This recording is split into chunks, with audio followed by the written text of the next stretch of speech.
Buenas tardes a todos. Les doy la bienvenida a este webinar de creatividad en tiempos de incertidumbre. Esta es una serie de webinars que hemos organizado desde el Gimnasio Fontana para tocar temas que para nosotros son fundamentales en estos tiempos de crisis, de incertidumbre y de cambios profundos que todos estamos viviendo y que también hacen parte de la pedagogía del colegio dentro de sus tres ejes de creatividad, sostenibilidad y felicidad. Hoy nos acompaña Michael Gelb. Él es autoridad mundial en la aplicación de Genius Thinking al desarrollo personal y organizacional, es experto en creatividad, es el autor de 16 libros, incluyendo How to Think Like Leonardo da Vinci, Innovate Like Edison y Discover Your Genius. Los libros de Michael han sido traducidos a 25 idiomas y ha vendido más de 1 millón de copias. Nos encanta tener hoy a Michael con nosotros. Michael ha tenido una relación muy cercana con el colegio, ha sido colaborador nuestro en la escritura de libros sobre creatividad. So I would like to welcome Michael. Michael, how are you? Fantastic. How are you? We're good. We're all here in Colombia, very curious about what you're going to talk about today. And we would like to know, for a start, where are you spending this pandemic? Where are you staying right now? I am in Sleepy Hollow, New York. Yeah.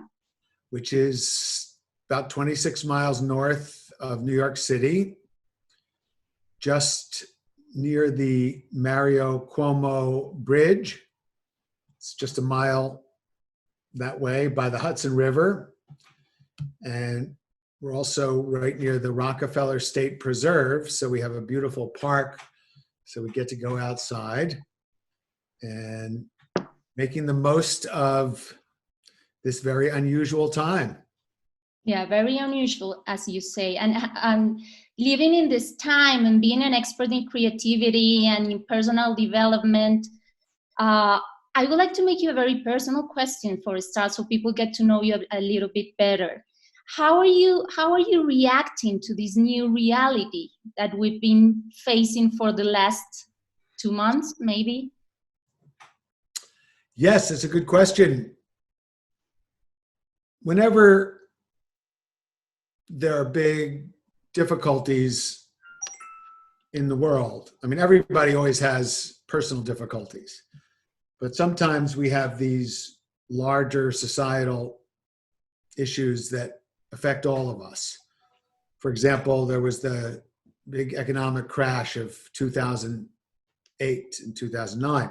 And before that, I remember I used to live on the other side of the Hudson River with an amazing view of New York City. And I happened to be home on September 11th of 2001. And I was working out in my gym and I saw some smoke coming from one of the Twin Towers. And then sure enough, I was there watching while the towers fell. So in our lifetimes, those are some of the traumatic events that have affected many of us. This is the latest, and this one affects the whole world. And with each of those big global events, I had a deep inner feeling, and it's a deep inner feeling I've had right from the beginning of this, which is this is when everything that I've been studying and teaching and writing about is even more relevant and even more important. Many people I know, many people I'm counseling. I've talked to a bunch of people today who I'm working with them, people who run businesses, people who've lost their jobs, who need to think creatively about their lives, about how to be resilient in the face of the adversity.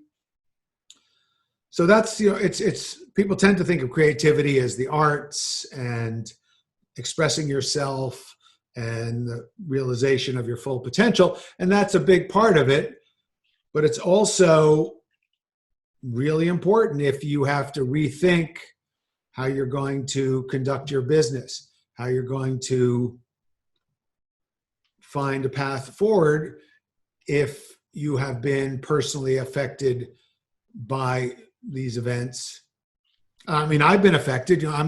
I earn a lot of my living as a professional speaker. I had a lot of events all set up. I've been traveling the world for 40 years, and the truth is, I love doing it.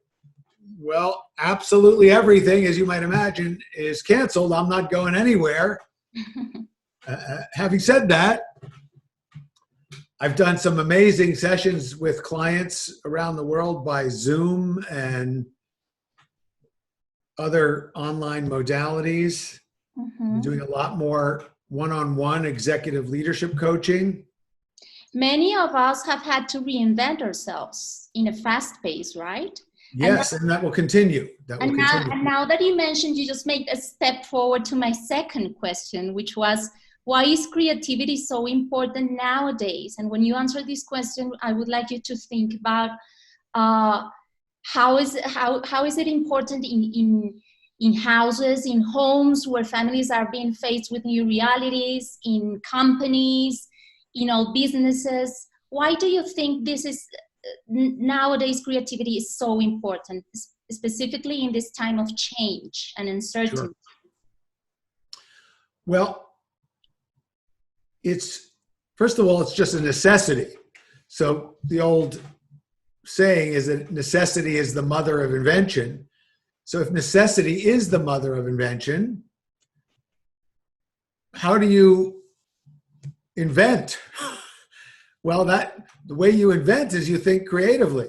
You learn the skills of thinking creatively. And let's go way back. Let's take a historical perspective, because you mentioned in the introduction my book, How to Think Like Leonardo da Vinci. And when I visited you all in Colombia, we talked about how to think like Leonardo da Vinci. Why do I choose Leonardo da Vinci as such a wonderful role model for learning to think creatively? Well, he dealt with amazing adversity and difficulty, including living through a number of pandemics. One in Milan, where he lived for 17 years. And this was much more serious. I mean, COVID-19 is serious, and we've been in voluntary self-quarantine for 52 days, I think is the count. Yeah. But this is nothing like the Black Plague, which Leonardo lived through, that killed almost half the people in Milan, for example. So how did Leonardo respond? He designed a plan to reorganize the whole city so that it would be more hygienic. And he did this before there was even the germ theory of disease. This was just through his own observation that when people were cramped together, they seemed to spread the illness more readily. So he responded on the spot by redesigning the plan for the city of Milan. Wow, amazing.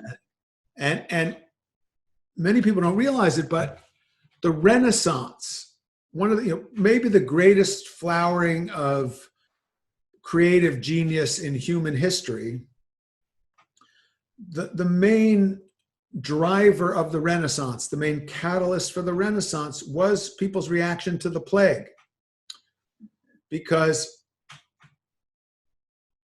it changed the mindset. People's mindset for 1,000 years in the Middle Ages was that things were pretty much ordered and that all knowledge was known and understood. So the Middle Ages were not a time where there was great questioning, great creativity happening. All of a sudden, people are suffering, they're dying. And this led people to get really curious. It's interesting to notice, for example, that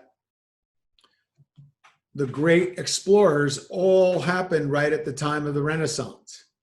Magellan, da Gama, Columbus. Why did they all venture out right around that time, because there was curiosity about how can we find solutions to this disease, to this plague. They weren't just looking for spices to make their food taste better. Mm-hmm. They were looking for new worlds and new ideas. So do you think, Michael, that this time, this pandemic, this uncertainty will make a space for creativity to flourish again in people, to make new powerful questions about the future, maybe? People are already asking these questions because it's becoming apparent to a lot of people that the world is much more connected than many of us have realized. That we're not, we're literally, despite the attempts of various politicians to pretend that we're not all connected, we're obviously all connected. It's never been clearer. We're connected. We have one earth. We all breathe the same air. The environment in one place affects the environment everywhere else. And by the way, 500 years ago, Leonardo da Vinci wrote in his notebook, he said that when a tiny bird lands on the smallest branch of a tree, the whole world is affected thus. Mm-hmm. So everything, he said, everything connects to everything else. Now, this is something that thoughtful people have understood for many, many years. It's universal knowledge to wise people. But this is a time when hopefully humanity will be waking up to that sense of interconnectedness. It's the seventh principle for thinking like Leonardo da Vinci. Mm-hmm. Connessione. Everything connects to everything else. So how does that relate, let's say, to your family, to your community? You can't, if let's say you're all of a sudden you find yourself at home with, maybe you're a single parent and you have 2 children. Maybe you're married and you have 3 children. Maybe you're married and you have no children, so you're really just stuck with each other. What will happen is the strengths and weaknesses of your relationship and your family system dynamics will become more apparent. Mm-hmm.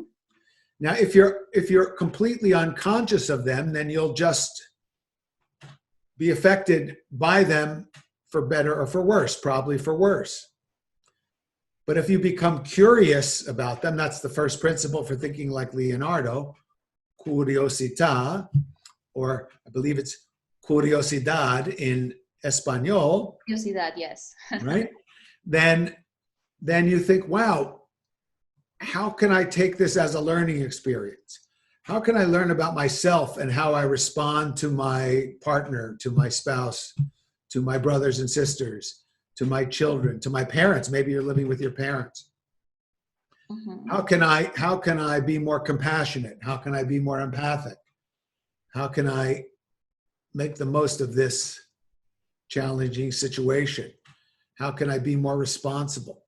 Are there different ways of responding to people? So you become, this is the first principle for thinking like Leonardo. It's you take an attitude of curiosity and learning to all of your experience, especially the challenging experiences. Mm-hmm.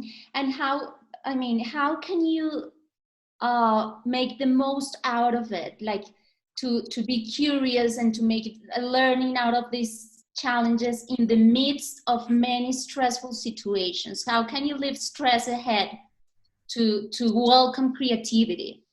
Yes. Well, it helps to have some kind of daily practice to overcome your stress. And I'm happy to give everybody one of the most simple, powerful, elegant, and research-validated ways to do this. So I'll do that in a minute. But first to say that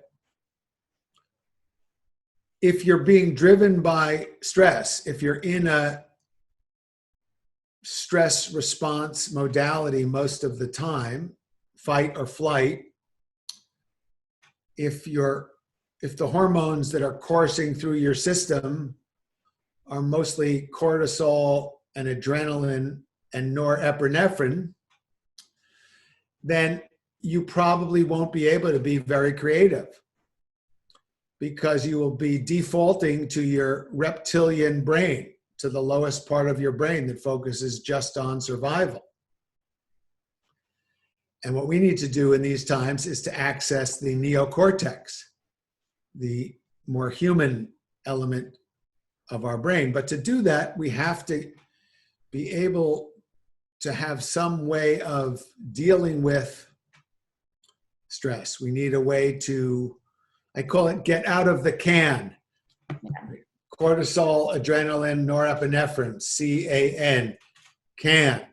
So how do you get out of the can? How do you get out of those stress, fear-related hormones that they hijack your brain so that you will be more reactive, and you will tend to make things worse in your relationships instead of making things better, because you're driven by these stress hormones. So here's the simplest practice that everyone can do to begin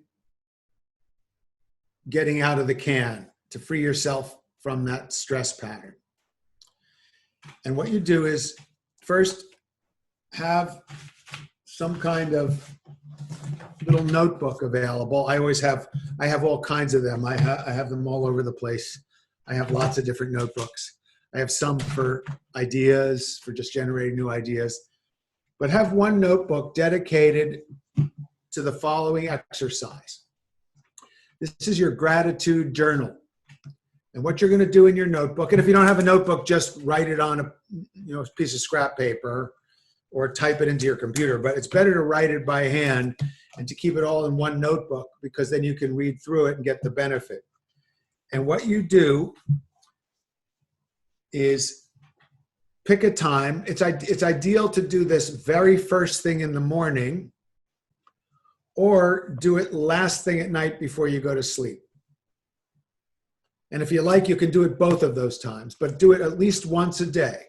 And this could not be simpler. Here's all you're going to do is you're going to write in your notebook 3 things for which you feel grateful in this moment. So, for example, if I was doing the exercise right now, I'm going to do the exercise just so that you have a sense of the reality of really doing it. So you're going to share with us 3 things you're grateful for. Yes, now. yes. So right now, I am grateful to have this wonderful opportunity to connect with everybody and to see you again, even if it's on Zoom. Yeah. So first, I'm grateful for the opportunity to connect and have this conversation. I'm grateful too. Yay. Then I'm grateful that I'm here safe in my own lovely home in my beautiful office. So I'm surrounded by beauty, and I feel really grateful for that. And I also noticed, just spontaneously, I just noticed that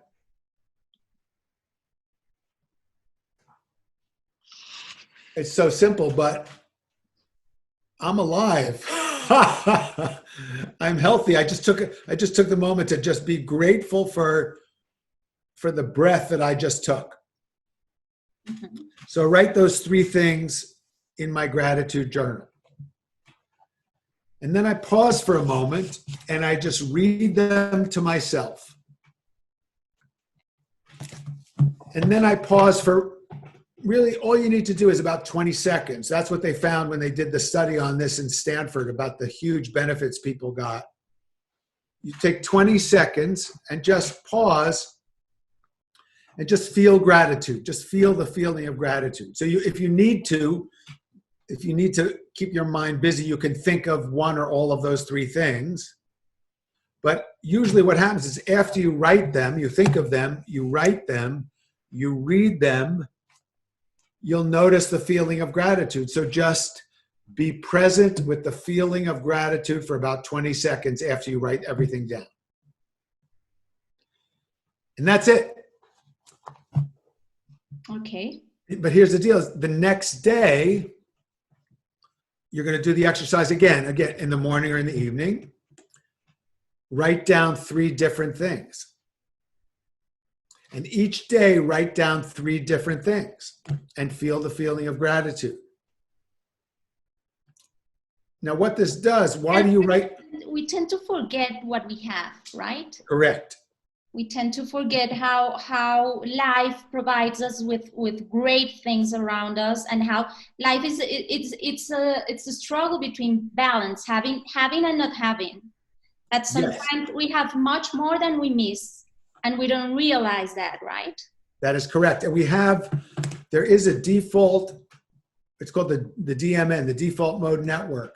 It's a part of our brain that scans our reality for what can go wrong. Could you say that people that are grateful have the potential for being more creative? Yes. Why? Because first of all, when you're feeling grateful, you shift out of the default mode network, which is focusing just on survival, and which is coursing stress hormones through your system. And when you do the gratitude exercise, when you're feeling grateful, and see, some people are naturally grateful, but some people are naturally anxious and worried about what can go wrong. So if you're naturally grateful, this exercise will only strengthen your feeling of well-being. But I'm speaking really more to people who are experiencing anxiety about this challenge, as many of my friends are, as I have myself, of course. So how do you transform that so that you feel, you open up, you liberate more of your brain's amazing potential? And what we know from the research is people who do this gratitude exercise every day, first of all, it strengthens your immune system. So that's a good thing to do during a pandemic. Strengthen your immune system every day, right? And the effect is immediate. Yes. But the other thing people report is what they call more perceived sense of well-being. Well, that's a research term for they're happier. And we know that when people are happier, their minds tend to work about 30% better. So that's a big percentage. Yeah. So happiness, creativity, gratitude. They're related. They're all related. But Michael, we started skipping my first question, which is a very common question that people make themselves. That it's kind of a question that turns into 3. As you mentioned before, you mentioned Renaissance and how Renaissance made a space for some great minds to emerge, right? Yes. So people will think, I would never be like Leonardo. I could never think like Leonardo. I don't have the abilities. I haven't grown in a rich cultural scenario or place. So I would like you to answer these 3 questions, which are very, very common regarding creativity. What is creativity for you in a sentence? And if we are born creative or we can learn to be creative. I would be delighted to address these. These are some of my favorite questions. Mm-hmm. So what is creativity? Creativity is the generation of ideas that have subjective value. It's a generation of ideas that have subjective value. Innovation is the translation of those creative ideas into some form of objective value. So creativity is the process of generating ideas that have subjective value.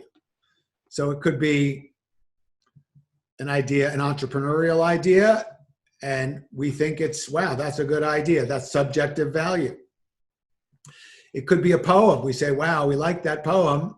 That is subjective value. So that's just what do you think about it and what do other people think about it? We say, wow, that's creative, especially if it's novel, if it's new, if we haven't heard anything like it before.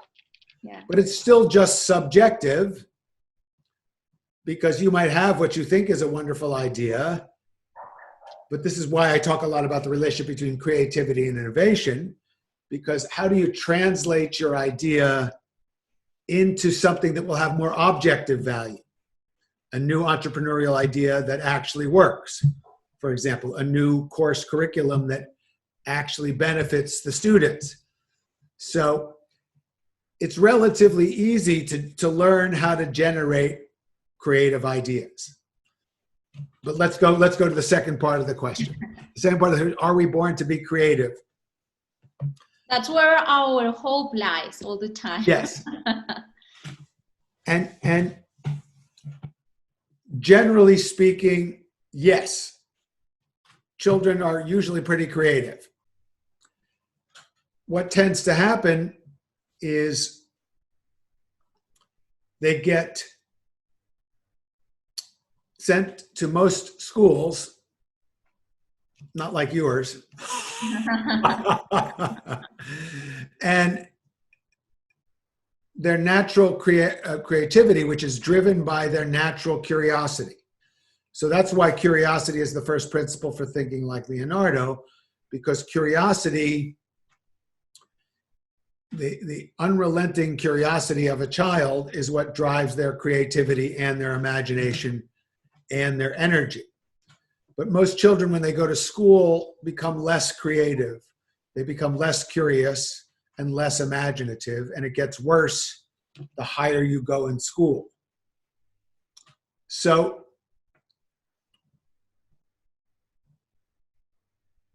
even though we're all born curious and we're all born with the potential for creativity,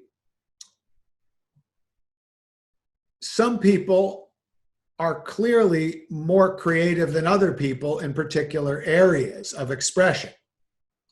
So people are born with different levels of talent. You know, Mozart was born with unbelievable musical talent. He was composing incredible symphonies when he was 5 years old. He was born with a lot more musical talent, for example, than I was. Picasso was born with unbelievable artistic talent. You look at his drawings when he was 5, 6, 7 years old, they are amazing. So, and you know, Leonardo da Vinci was born with amazing talent in everything. And obviously, LeBron James was born with a lot more athletic talent than almost anybody who's ever lived. And I have a friend of mine, he passed away last year, was a Nobel Prize winner in physics. And he told me about how he would solve these complex equations when he was 5 years old. So he was clearly born with more mathematical talent than I was. He was solving mathematical equations when he was 5 years old that I was never able to even understand when I was studying algebra and calculus. So clearly, people are born with different degrees of talent in different areas. However, whatever your talent, and everybody has a gift. Some of us are aware of it. How can you discover that gift? Well, that's what I've been helping people do for the last 40 years. And you start by asking, what's my gift? What do I love to do? What comes easily to me? Is that gift related to the best self of each person? Potentially. But once again, you see why curiosity is the first principle of creativity, and it's the first principle of how to think like Leonardo da Vinci, because we want to be curious about, okay, what is my gift? What is my talent? How do I discover it? And then once I discover it, how do I develop it? But can we make ourselves that questions even though we are grown-ups, like at 40 years old? Can I make myself that question and answer it and do something about it? Or is it too late? No, only if you want to have a happy, fulfilling, and beautiful life. Well, it's an ability that it's still nurturable. Of course. Okay. So everything we know about the plasticity of the human brain. See, I wrote How to Think Like Leonardo da Vinci. It came out 22 years ago. And in that book, I said we all are born with virtually unlimited potential, and we can use Leonardo's example, his guidance, to help develop that potential. Well, what has changed in neuroscience in the last 22 years? What has changed is the suggestion I made in that book is now research validated in a very convincing way. So we now know that the human brain is designed to improve with use. Neuroscientists call it neuroplasticity. Neuro means brain cell. You have 100 billion of them. Plasticity means adaptable or changeable. Mm-hmm. So the human brain is designed to improve with use. Not true. And then to contract with ideas, maybe. Right? Not true of the hip joint or the knee joint. Those wear out. You know, I had a total knee replacement. I had a total hip replacement because I used them a lot. They wore out. I had to get a new one. But I also use my brain a lot, and it just keeps getting better. That's a good one. Right? Good. So we can improve as we get older. The brain is designed to improve with use. So the big question then becomes, what's the best way to use it?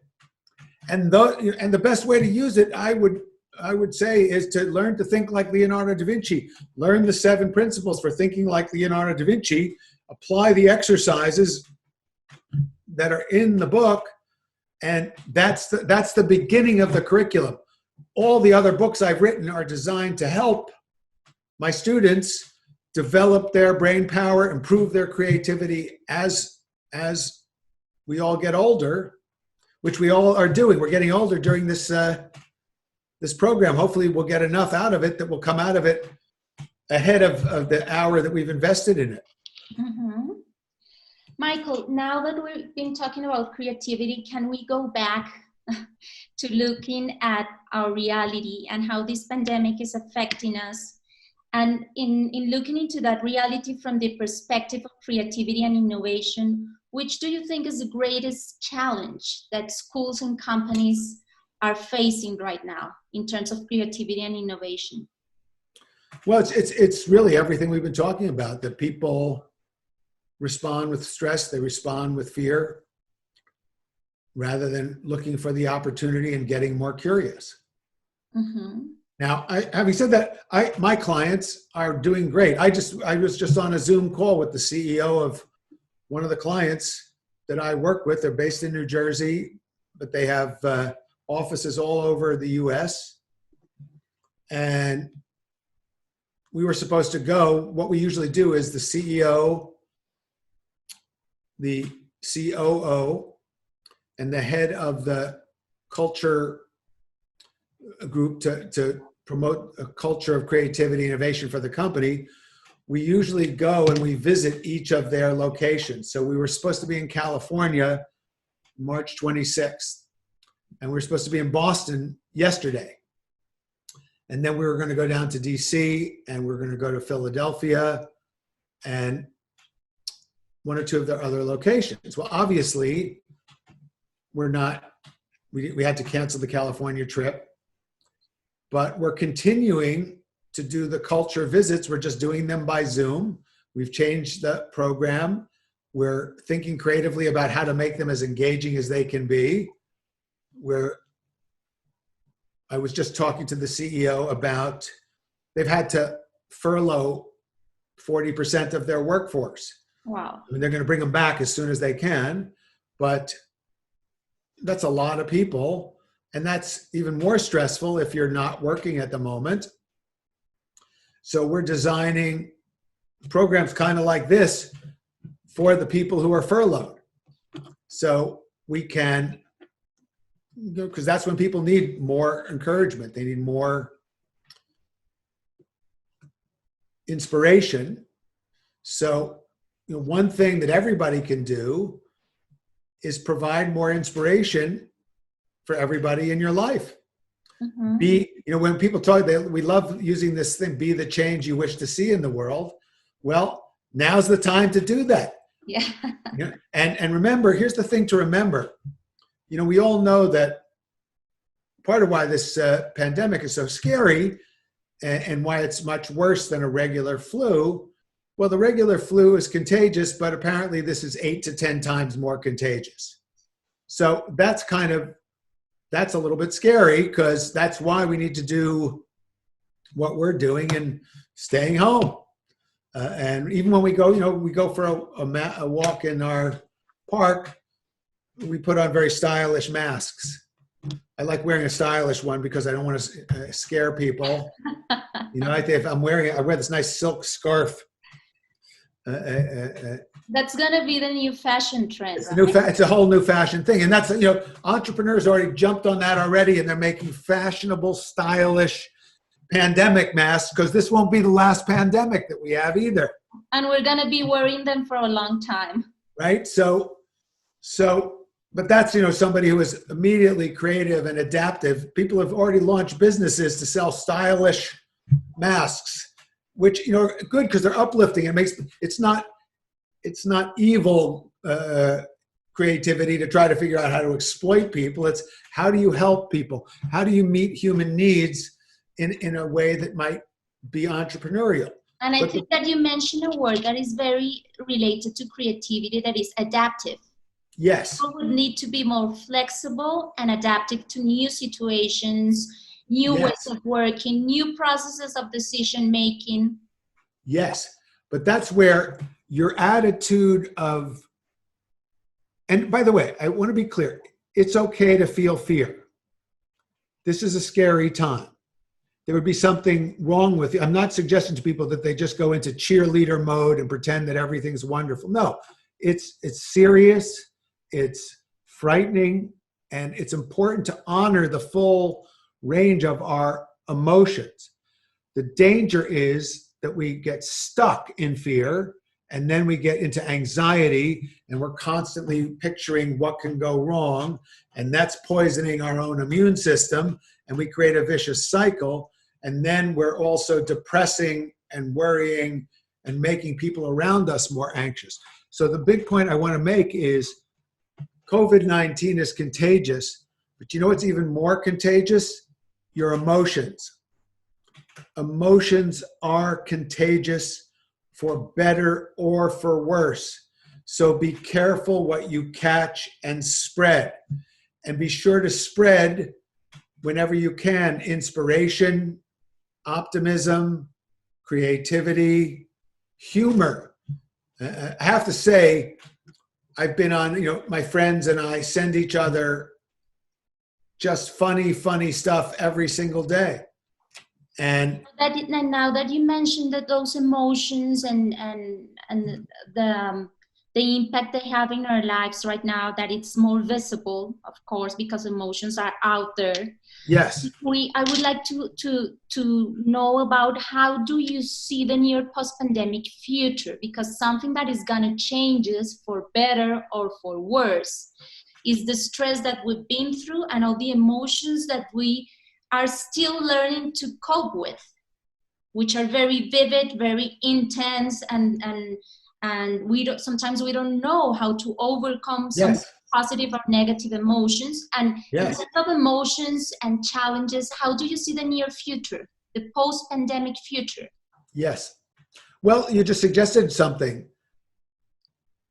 Here's an interesting, what would happen if people became more in touch with their emotions and better able to share them in a healthy way? Can you imagine anything more healing for families, for society? Because this has brought out, when this is brought out, it's cut through the veneer of people. It's cut through the facade. Mm-hmm. So it exposes the soul. So knowledge of how to be present with one's emotions, how to respect other people's emotions, how to honor and allow our emotions. I mean, that can be something, and forget, it's one thing in the whole society, but in your own life, each person who's on this program, what if you could become more present with your own emotions, more conscious, more aware, more empathic with yourself and with everybody with whom you interact, so that you deepen your connection with other human beings and your compassion. And this goes back to the concept of connectiveness that you mentioned at the beginning of the webinar, which is we're all connected, not only physically, or we breathe the same air, but throughout emotions, right? Because finally, right, every emotion that I feel and I let it out is going to impact the people around me. That's right. And it's going to impact my work and how I do my work and how I perceive reality and how I see the challenge and how I face it, right? Exactly. And courage doesn't mean that you don't feel fear. Courage is how you respond to it. Courage is that you act with integrity, you act based on positive human values, especially when you're afraid, especially when things are uncertain, so that you recognize how influential you are in the world around you, to the people around you, and you take more responsibility for that. And I want to also bring this back to creativity, because in a book, I published a book in 2017. It's called The Art of Connection: 7 relationship building skills every leader needs now. And the main thesis of that book, I made up a Latin expression, because I think you want to put things in Latin when you want people to really take them seriously. So the expression is conjungere ad solvendum. Conjungere ad solvendum. And that's Latin for connect before solving. Connect before solving. So one of the big changes that I see as a possibility in our near-term future, as we emerge from the crisis mode and integrate the lessons, is if we can do a better job of connecting, we can do a better job of solving our problems. You see, when people are connected, when we're in rapport, when we feel a sense of alignment with other people, we work together better. We solve problems better. We share ideas more freely. We are more collaborative in our creativity. But if we're transactional, if we're ego-based, if we're competing with one another, then we tend to suppress the creativity that might emerge. Yes. And So how do you see that coming? Because I have so many questions and time is running out. It's okay. Now that you mentioned that connectedness, for us it's very important to know, how do you see that as a challenge for families that are having to deal with homeschooling right now? Yes. Yeah, everything we said is immediately relevant to homeschooling for sure. Yeah, it is. Because I think it's one of the things that is affecting most of the people. Like, we as parents have been having to deal with a lot of things within our homes that we haven't dealt before. So it's a change in life that it's all of a sudden coming into us, and that it's very hard to address. I'm sure. Plus, it's first of all, is to be accepting and recognize the nature of the challenge. That if you're feeling that this is difficult, to be there with your family around the clock, day after day. Nobody goes on, all of the safety valves that are built into a lot of relationships. You know, the kids go off to school. So, okay, they're out of the house. And the wife travels for work, or the husband goes to the office. So the principles of the relationship have some space from one another. Yeah. And now everybody's there. And you know, the smaller your house and the bigger your family, and the more you're used to not being together all the time, the more you will discover both the greatest strengths and the greatest weaknesses of your family dynamic. That is why, first, humility, acceptance, and humor, and gratitude, and curiosity are the only way you're going to get through this. Definitely. Right? Definitely. Yeah. Michael, who do you think have been the most creative during this pandemic? And why? It's hard to know because that's a huge question. I mean, there's a whole world of people out there. I can't possibly know all of them. But if you were to give an example, for example, it doesn't have to be something famous or a scientific, or, I mean, everyone is finding ways to get through, right? And in I'll tell you that the person I would nominate is my wife, Deborah. Oh, No, yeah. I'm serious. I would nominate my wife, Deborah, because, you know, we're here. We have breakfast together, lunch, dinner.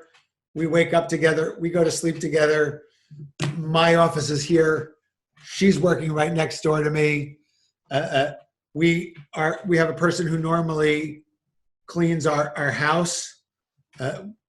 We have asked her to stay home, and we continued to pay her during this period of time because she's partly, you know, dependent. What's she going to do?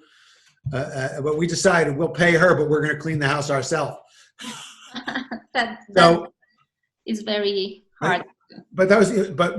So besides being together all the time, we've been cleaning our own house. My wife is a professional singer. She's one of the best singers in the world. Yeah. Obviously, she's not traveling around the world doing live engagements, but we've set up a home studio, and we've set up a business model for her where she can do custom songs for people and do them live. Like, so one of her clients, you know, it's their anniversary and they want to have a world-class singer sing them their anniversary song. Deborah can sing it for them from our studio with amazing sound equipment, live or recorded for them. So we've structured her whole business model. We've restructured my whole business model. I'm doing everything on Zoom. We were working on a video program about how to think like Leonardo. It's coming out soon, actually. We're going to have the full How to Think Like Leonardo da Vinci seminar is going to be available from geniusmastery.com very soon. But we needed to shoot the introduction and we couldn't go to the studio. So my wife, Deborah, set up 2 cameras. Do you ever remember MacGyver used to make things with duct tape? Yeah. She set up microphones with duct tape here in my office. And she was the director, the videographer, the sound person, the makeup artist. And she ran the whole thing. And we shot these 6 segments of the introduction for the How to Think Like Leonardo da Vinci video seminar, which we're just going to give away. They'll be coming out soon. We'll send you the link so you can send them to everybody. It's going to be How to Think Like Leonardo. You should let us know when it. I'll definitely let you know. But yes, I nominate my wife Deborah as the most creative person that I know of. More creative than you, then. She's more creative than you. Well, the truth is, we see this as conjungere ad solvendum. We're so connected that you can't really separate us as a system. Yeah. So we're one system. People are saying in the chat that teachers have been very creative nowadays. Yes, they've had to be. I teach at the Fordham University. I'm pointing there because it's that way towards New York, at the Gabelli Business School. And we were supposed to do a live seminar, full two-day seminar on thinking like Leonardo and innovating like Edison. But I worked with the professor there and we restructured the whole thing. We did the whole thing on Zoom with 39 master's students. Everybody learned a lot. And so a lot of us are learning and adapting and making the most of new modalities. Yes. Okay, Michael, so before ending our session for today and as a gift for our assistants and before going to some questions that we're gonna open in the chat, which would be 5 key learnings from creativity for the present? Well, number one is shift out of stress mode into gratitude mode. So key learning that we talked about today is do the gratitude practice every day. Congiungere ad solvendum, connect before solving. Focus first on your connection with people before the transaction. Curiosità, the first principle for thinking like Leonardo da Vinci. So remember, and think of it this way, the questions you ask every day will determine the quality of your life. The questions you ask every day will determine the quality of your life. And emotions are contagious. So if you want to be surrounded by optimism and love and hope and courage, then you make the decision to be a role model for optimism and hope and love and courage. But at the same time, honor your feelings when you're not feeling those things, be present with them, be accepting, be empathic, because only then can you transform the energy of fear or anxiety into the energy of love and courage. Yeah. Wow. Amazing teachings from creativity. There's a lot to learn from that. Okay, so now we're going to open some space for questions. If you want to post them in the chat, si quieren poner sus preguntas en el chat, yo se las puedo trasladar a Michael para que él las conteste. So we're going to wait for people to post their questions in our chat, and I'll let you know which questions arise. Okay. Any questions? I see that someone has said on the chat that that parents are also among the most creative during this time, and I'm sure that's true. And women too. Yeah, women have to be more multitasking than ever. I find myself doing 5 things at the same time. Okay, Familia Betancourt, you have a question. Please write it down in the chat so I can post it to Michael. I can read it to Michael. Okay, so Marisol Navia is asking, how can you not let fake news affect you? Yeah. Wow, great question. So, first of all, always consider the source.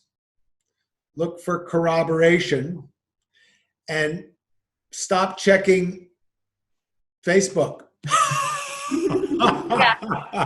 Yeah.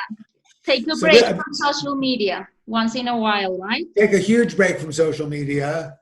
It's one of the best things you can do for yourself. You know, if you can find 2 or 3 news sources that you consider to be credible and then cross-check between them. Okay.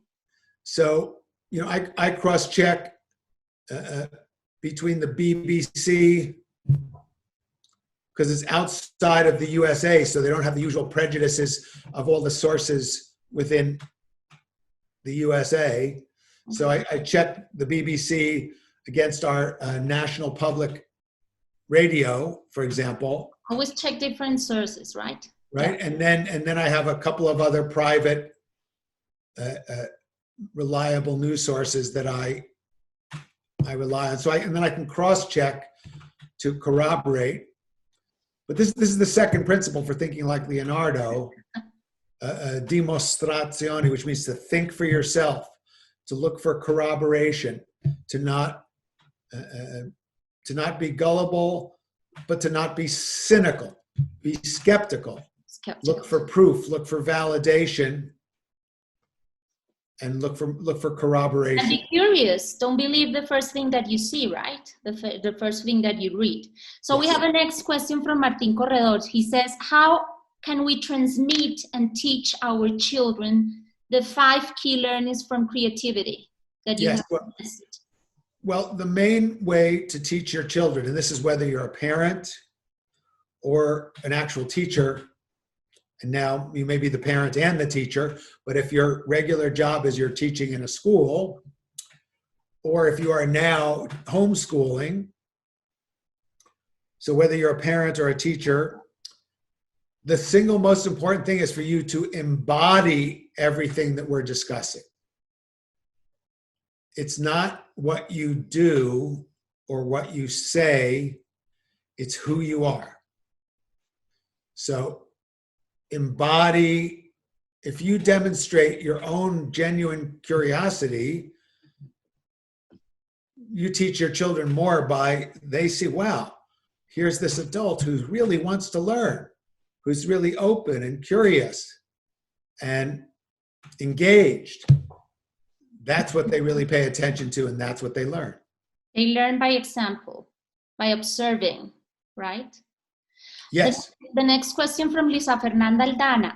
How can we begin to be creative, leaving fear aside? Because sometimes it's fearful being creative or trying to be creative. Well, don't try. You know, it's the old Yoda thing. There is no try. There's just do or not do. Mm-hmm. So just having said that, it is wonderful to surround yourself with role models, with those who inspire you. So, you know, Leonardo da Vinci inspired me. That's why I immersed myself in him and learned his lessons, and that's why I share them with you. So what's great is in the world today, you can go onto your YouTube, for example, and you can get the most inspiring speeches that have ever been given and listen to them. You can listen to Winston Churchill inspiring the British people when they were being bombed 56 nights in a row by the Germans, for example.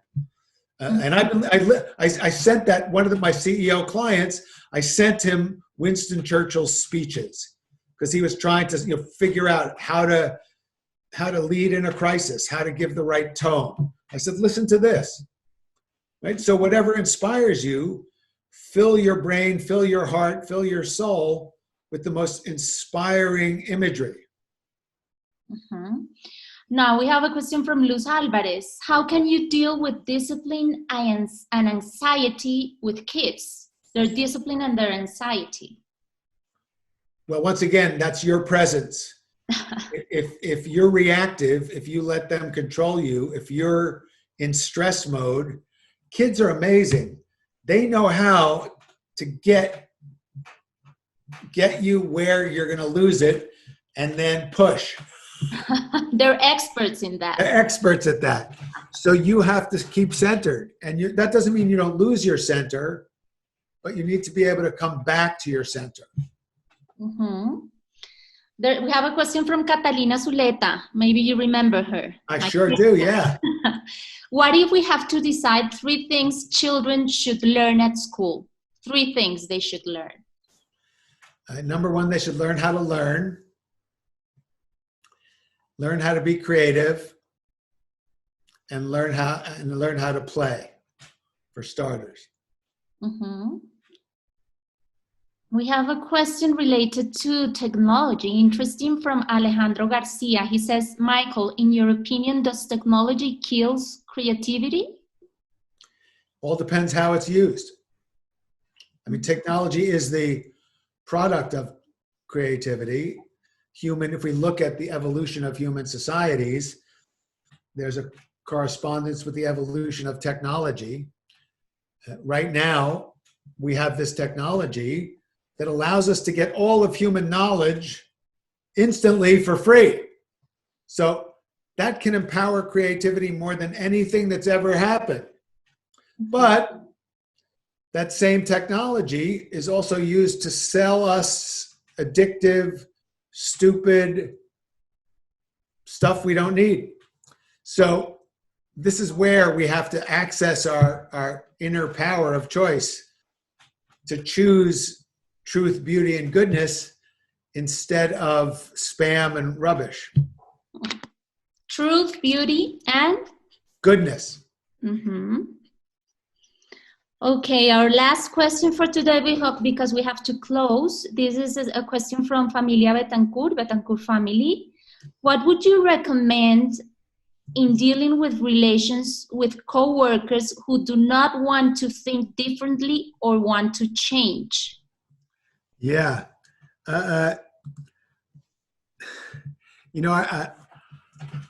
That's a tough one. I wrote a whole chapter about that in The Art of Connection on how we deal with what we call difficult people. And that's a whole course. We could do a lot on that. But the first thing is be a better listener. See if you can be more empathic and see how they see the world without judgment before you come up with any kind of strategy for how to deal with that. Mm-hmm. Right? And I'm just putting, I just put geniusmastery.com on the chat. So that's our website. If you connect with us at geniusmastery.com, you'll be able to get access to the free intro chapters of Leonardo. And then if you want to enroll in the course, we're going to do the full in-depth course on video online. And we're going to have free webinars for people to ask questions on the application of the course in between the release of each chapter. Great. It's going to start in a couple of weeks. So go to geniusmastery.com, and people can also stay in touch with me. I'll put it on the chat.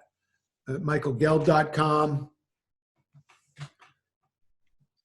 And I'll give you one other website if you want to follow what I'm doing.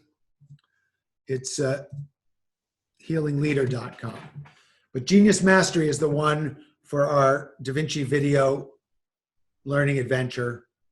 And we're also going to have it, we're going to have a Spanish subtitle version of it available as well. It might take us a little while to get that, but it's definitely, we're focusing this globally.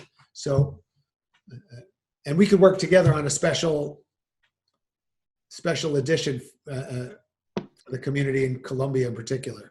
Great.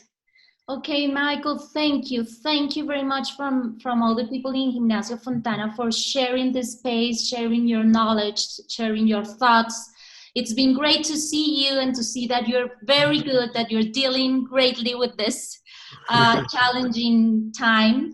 And this is going to be the first of a series of webinars, as I told you. Michael, we will keep in touch. Thanks for helping us. Thanks for always being there. Michael wrote also the foreword for our book, The 7 Verbs of Creativity. So thank you very much. Thank you all the people for attending. Gracias a todos por atender. Estaremos enviándoles más información sobre nuestro webinar que va a ser en mayo 6 y va a tratar el tema de sostenibilidad y economía circular en época de pandemia. Thank you very much. Thank you.